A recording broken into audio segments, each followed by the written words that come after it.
Hey everyone, so I don't normally do vacuum videos, but I always want to do a video on this Shark robot vacuum just because I like it so much, and I had an issue with it that I had to fix, so we're going to fix an error. I probably have it in the description already, but the vacuum just works. It's just incredible. This is the first issue I've had with it, and basically pulling this hair, give you an idea of how much hair this is. Look at a ton of hair out of the rollers. Crazy. I'll show you how to get in there and pull that out. It's a little bit more than just flipping it over and pulling the hairs out, but it's not much more.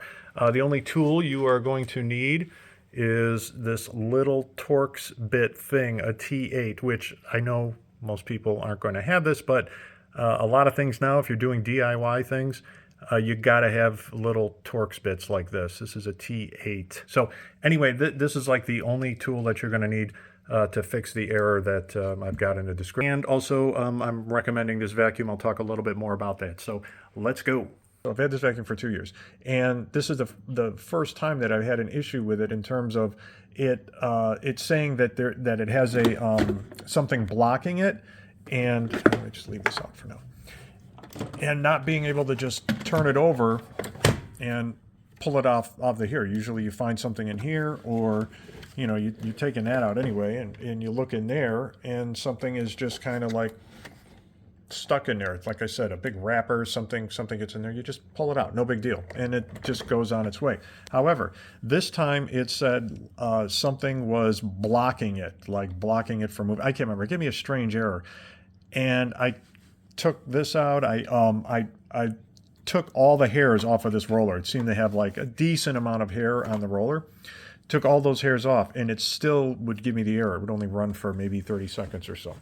So I was like, all right, we got to get a little bit more deeper into this. So I started taking it apart, and I was taking more apart even than I had to. I wanted to take this off so I could like take this roller out better and see if there was something in there. And I thought, man, I was going to have to take this panel off, this, you know, everything under here. But I found the issue pretty quickly. So I already have these screws out. This one's still in there. I just kind of wanted to show me doing it. But and unfortunately, these aren't just normal screws, not Phillips screws. This is like a T8, and you got these little tiny screws. So let me show you how to do this. Anyway, this screw is out, tiny little Torx screw, this here, here, and here. And that's it. That's all I had to take out. Took pull these tabs back.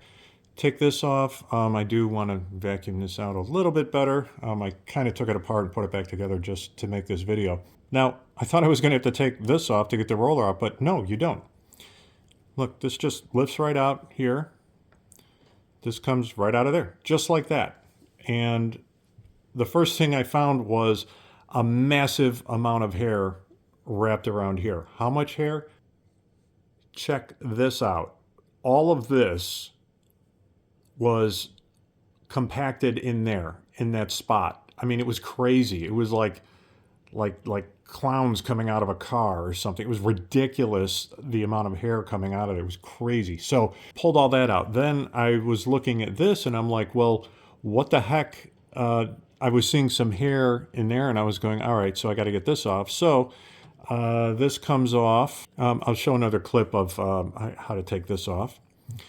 And open this up, and same thing, just almost the same thing. This amount of hair wound and compacted in that little spot. All right, all of this came in that little spot. Crazy. Blech. So both of these broke just putting them back on. I'm not sure.